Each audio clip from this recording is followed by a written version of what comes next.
إن الحمد لله نحمده ونستعينه ونستغفره ونعوذ بالله من شرور أنفسنا ومن سيئات أعمالنا من يهده الله فلا مضل له ومن يضلل فلا هادي له وأشهد أن لا إله إلا الله وحده لا شريك له وأشهد أن محمدًا عبده ورسوله اللهم صل على محمد وعلى آل محمد كما صليت على إبراهيم وعلى آل إبراهيم إنك حميد مجيد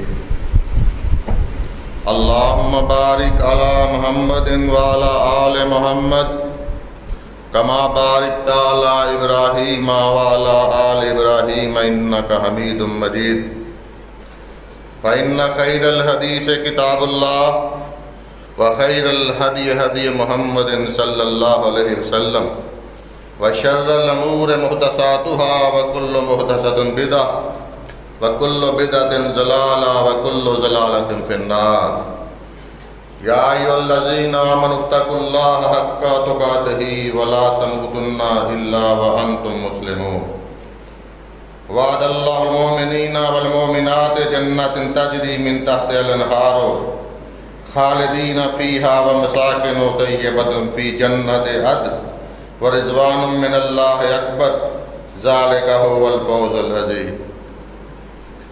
ہر قسم کی تعریفات تسبیحات اللہ رب العزت کے لیے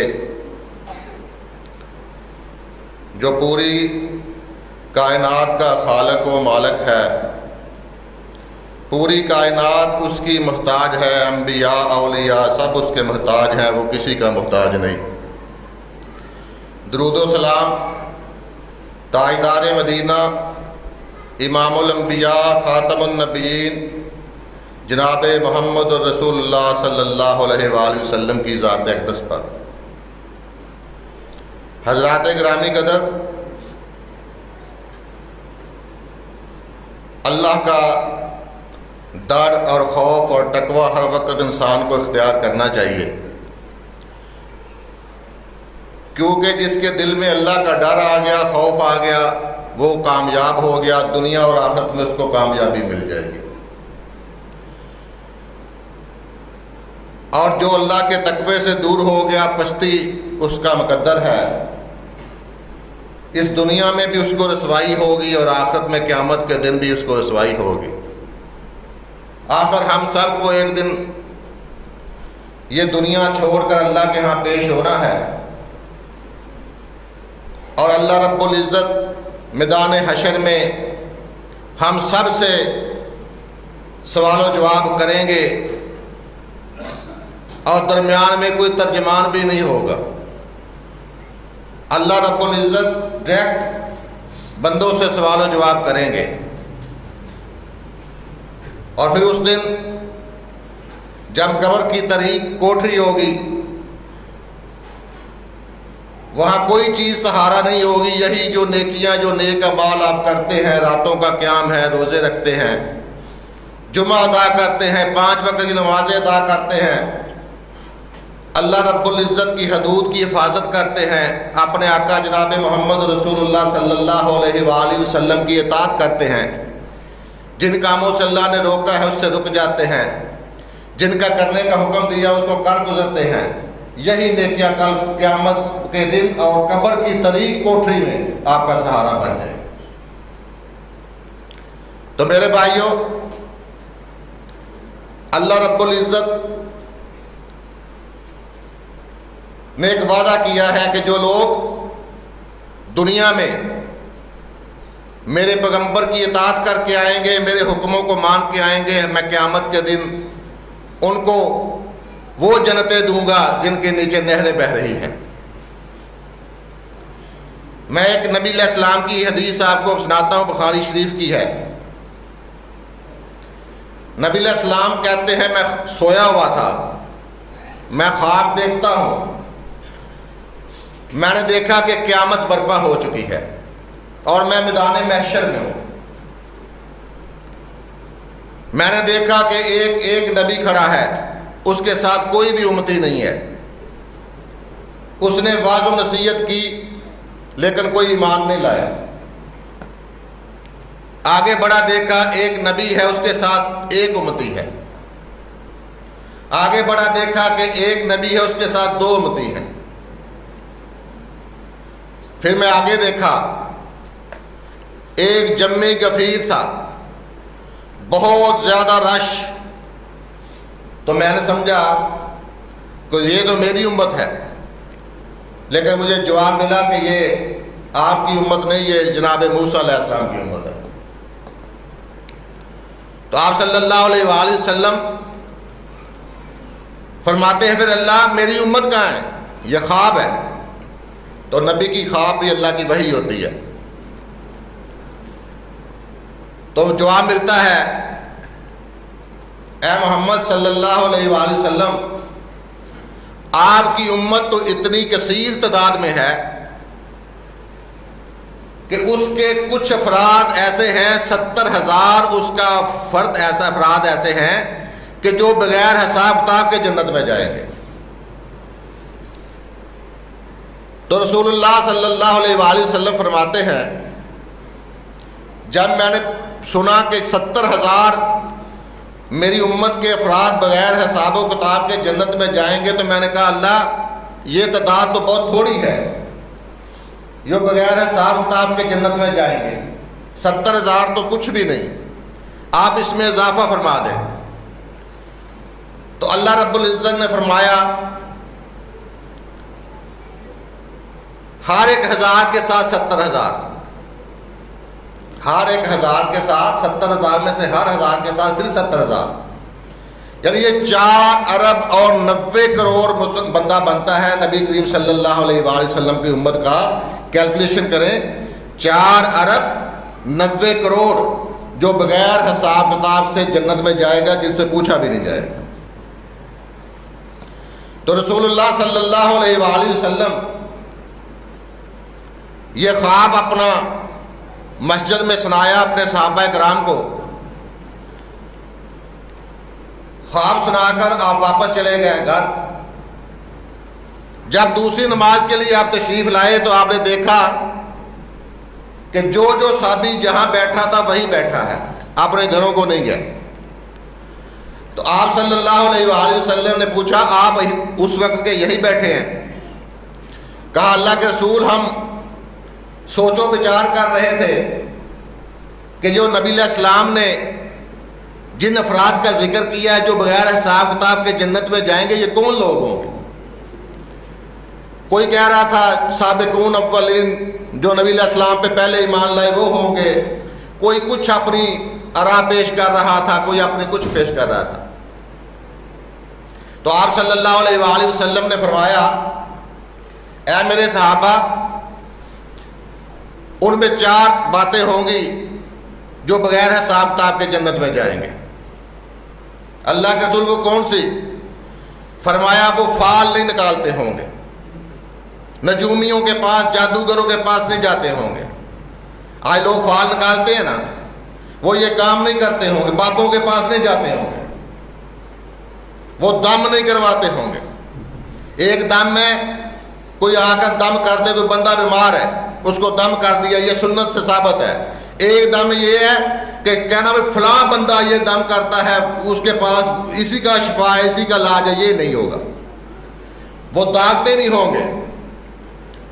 زمانہ جاہلیت میں بھی کوئی بیمار ہوتا تو اس کو پچ لگایا جاتا تھا، داغ وہ جلایا جاتا تھا، وہاں سے وہ نہیں کرواتے ہوں گے، اور ہمیشہ اللہ پہ توکل کرتے ہوں گے۔ آپ نے یہ بات ابھی سنائی، فوراً صحابہ میں سے ایک شخص اٹھا جس کا نام عکاشہ تھا رضی اللہ تعالیٰ عنہ۔ وہ کہنے لگا اللہ کے رسول میرے لیے دعا کیجئے کہ اللہ مجھے ان جنتیوں میں کر دے جو بغیر حساب کتاب کے جنت میں جائیں گے، 70,000 پہلا ٹولہ۔ تو رسول اللہ صلی اللہ علیہ وآلہ وسلم نے فرمایا عکاشہ تم ان میں سے ہو، عکاشہ تم ان میں سے ہو۔ اتنے میں اصل بات جو بتلانی مقصود ہے، ایک اور شخص اٹھا اسی محفل میں، کہا اللہ کے رسول میرے لیے بھی دعا کریں، میں ان میں ہوں۔ فرمایا عکاشہ تم پہ بازی لے گیا۔ یعنی جنت کی بات سنی، فوری اٹھ کے کھڑے ہو گئے، ایک لمحے کی تاخیر بھی گوارا نہیں کی کہ اللہ کے رسول نے جنت کا بتلایا کہ 70,000 بندہ بغیر حساب کتاب کے جنت میں جائے گا، تو وہ فوری اٹھے اور بازی لے گئے۔ رسول اللہ کی زبان اقدس سے اس نے جنت کی بشارت پالی، فرمایا تم ان میں سے ہو، اور جس کو نبی جنتی کہہ دے اس کو دنیا کی کوئی طاقت جہنم میں نہیں جا سکتی، کیونکہ نبی اپنی مرضی سے بولتا ہی نہیں ہے، نبی کی بات اپنی بات ہوتی نہیں ہے۔ وما ينطق عن الهوى ان هو الا وحی یوحی، پیغمبر اللہ کی وحی کے بغیر نہیں بولتا شریعت کے معاملے میں۔ تو بات سبقت لے جانے کی ہے، جنت کی بات آئی، جنت کے رسول کی بات آئی تو فوری اٹھے۔ اسی طرح جنگ بدر کا مقام ہے، جنگ بدر ہو رہی ہے، رسول اللہ صلی اللہ علیہ وآلہ وسلم نے فرمایا دوڑو اس جنت کی طرف جس کی چوڑائی زمین و آسمان کے برابر ہے، جس کی چوڑائی زمین و آسمان کے برابر ہے، اس کی لمبائی کا کیا حال ہوگا۔ اتنے میں عمیر رضی اللہ تعالیٰ عنہ وہ پاس کھڑے ہیں، وہ کہتے ہیں بخشن بخشن۔ کہا کیا کہا تم نے؟ کہا اللہ کے رسول میں نے کہا کیا میں بھی ان جنتیوں میں ہوں گا جس کی چوڑائی زمین و آسمان کے برابر ہے؟ رسول اللہ صلی اللہ علیہ وآلہ وسلم نے فرمایا ہاں تم ان میں سے ہو۔ فوری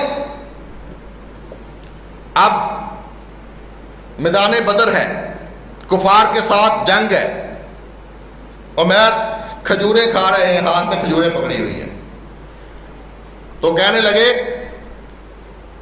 جنت میرا اصل ٹھکانہ اور جس کی چوڑائی زمین و آسمان کے برابر، تو اس میں دیر کس چیز کی؟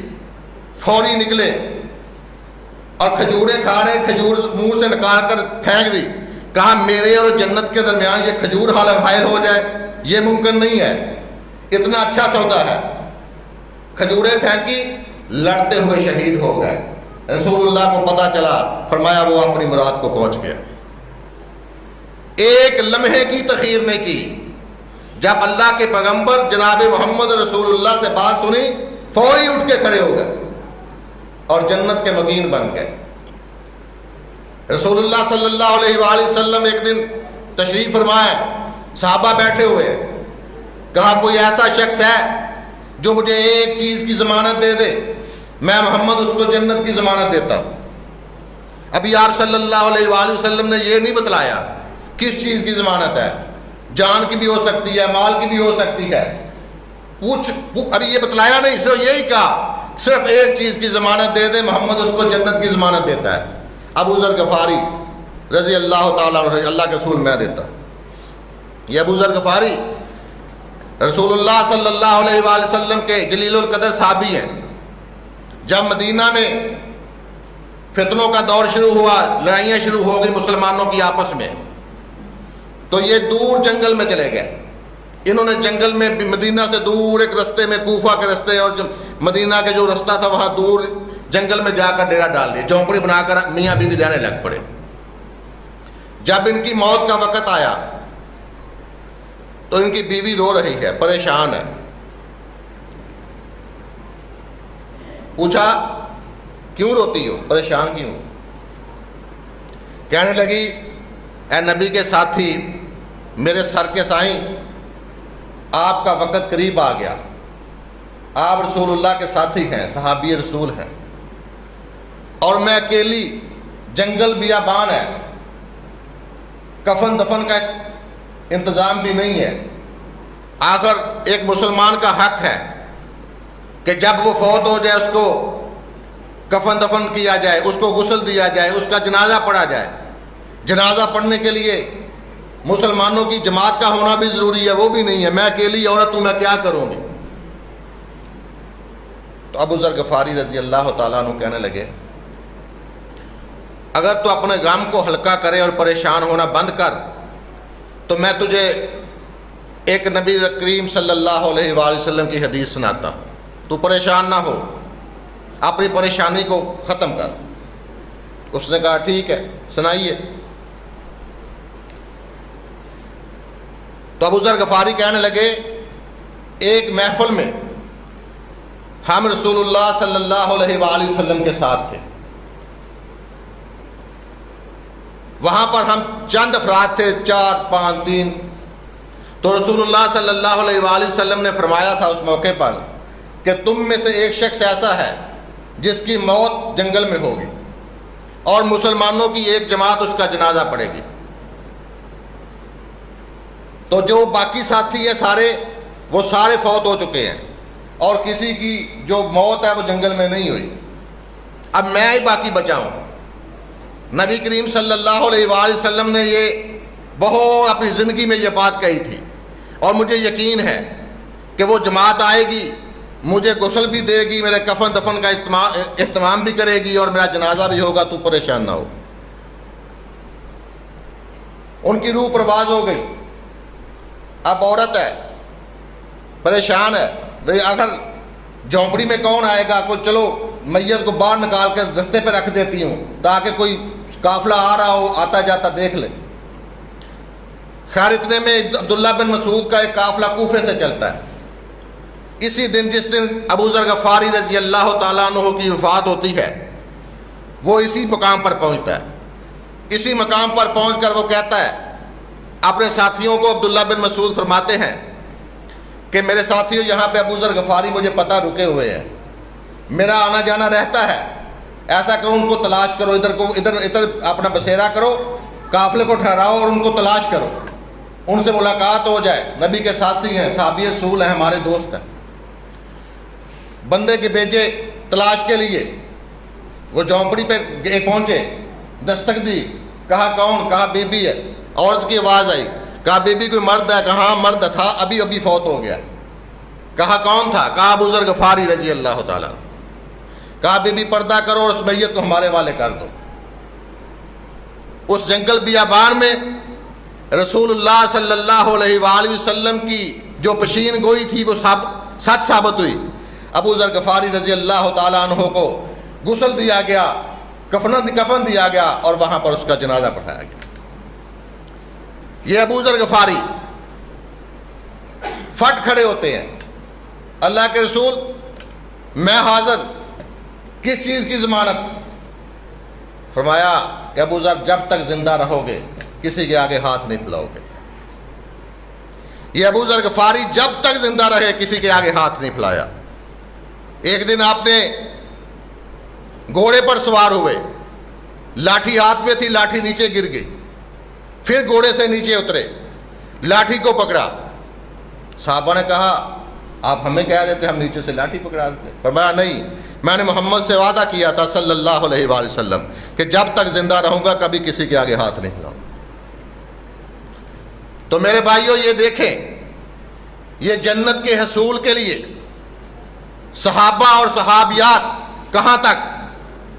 ایک صحابیات عورت آتی ہے, اللہ کے رسول بیمار ہوں, فرمایا تو صبر کر قیامت کے دن جنت مل جائے گی. ایک اور آتی ہے, اللہ کے رسول مرگی کا دورہ پڑتا ہے, فرمایا کیا چاہتی ہو, دعا کر دوں مرگی کا دورہ ختم ہو جائے یا جنت؟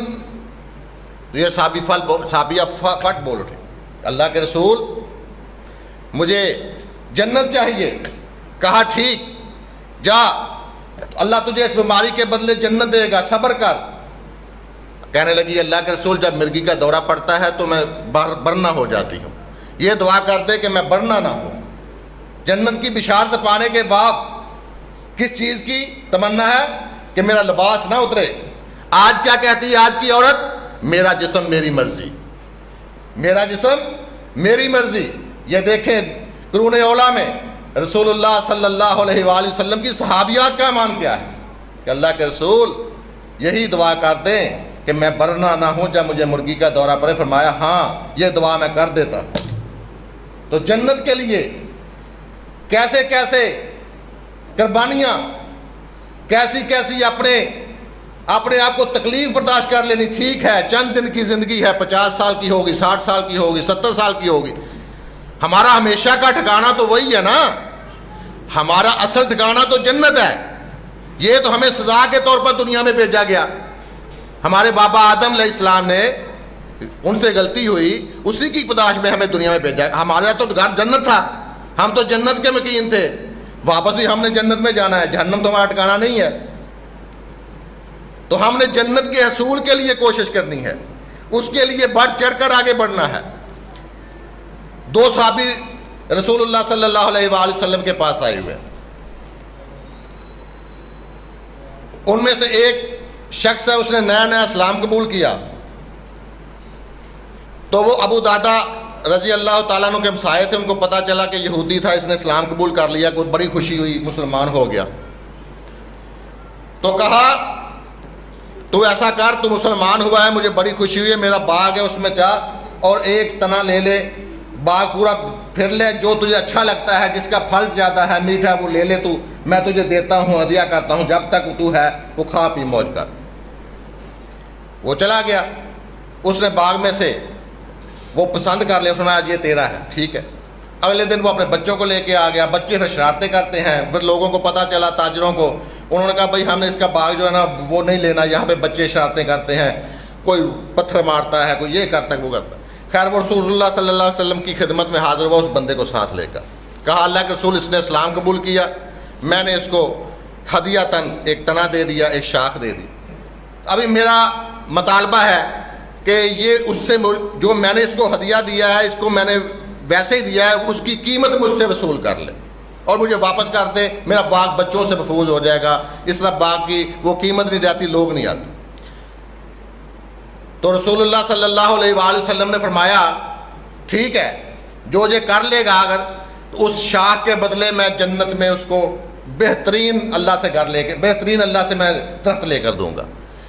ابھی وہ بندہ نہیں بولا، اتنے میں ابو دادا جو لے کر گئے تھے رسول اللہ صلی اللہ علیہ وآلہ وسلم کے پاس، وہ بول اٹھے، کہا اللہ کے رسول آپ ایک شاخ کی بات کر رہے ہیں، اگر میں یہ باغ سارا اس کو دے دوں، آپ جنت میں مجھے باغ کی گارنٹی دیتے ہیں؟ کہا ہاں میں محمد ضامن ہوں، اگر تو جو باغ اس کو دے دے تو میں تجھے محمد جنت کی بشارت دیتا ہے. تو کہا اللہ کے رسول آپ گواہ ہو جئیے، میں نے یہ باغ اس کو دے دیا سارا جنت کے بدلے. اب وہ باغا باغا اپنی بیوی کے پاس گیا، باغ کے اندر داخل نہیں ہوا، باغ سے باہر ہی کھڑا ہو کے آواز دیتا ہے ام دادا باہر آ جاؤ، میں نے باغ کو بیچ دیا ہے. اس نے کہا کیوں، کیسے؟ کہا میں نے جنت کے بدلے باغ کو بیچ دیا.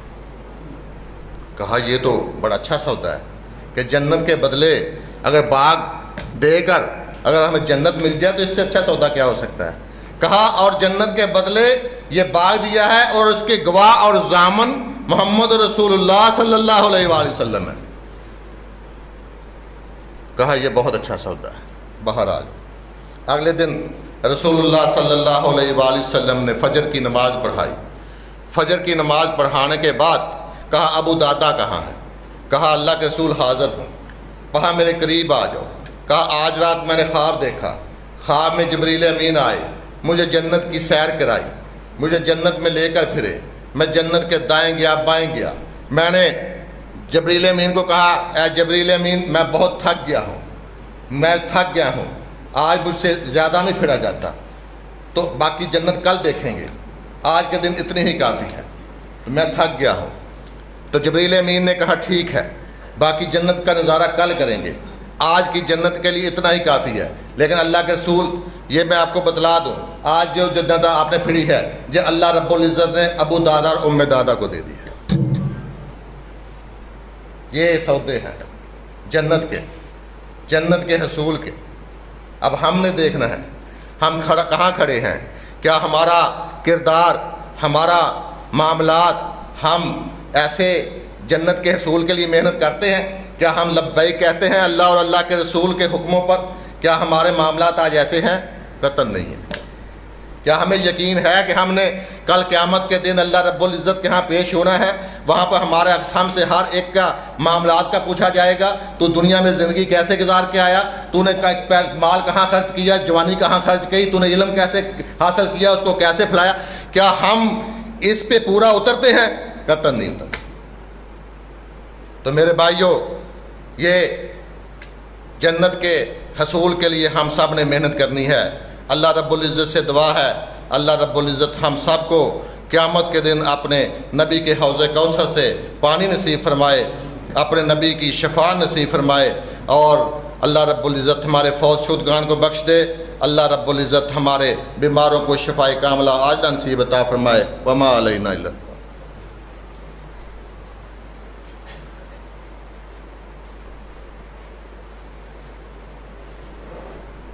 ان الحمد للہ نحمده ونستعینه ونستغفره ونعوذ باللہ من شرور انفسنا ومن سیئات اعمالنا من يهده الله فلا مضل له ومن يضلل فلا هادي له واشهد ان لا اله الا الله وحده لا شريك له واشهد ان محمدا عبده ورسوله اللهم صل على محمد وعلى آل محمد كما صليت على إبراهيم وعلى آل إبراهيم إنك حميد مجيد اللهم بارك على محمد وعلى آل محمد كما باركت على إبراهيم وعلى آل إبراهيم إنك حميد مجيد فإن خير الحديث كتاب الله وخير الهدي هدي محمد صلى الله عليه وسلم وشر الأمور محدثاتها وكل محدثة بدعة وَكُلُّ بِدْعَةٍ ضَلَالَةٍ وَكُلُّ ضَلَالَةٍ فِي النَّارِ سبحان ربك رب العزة عما يصفون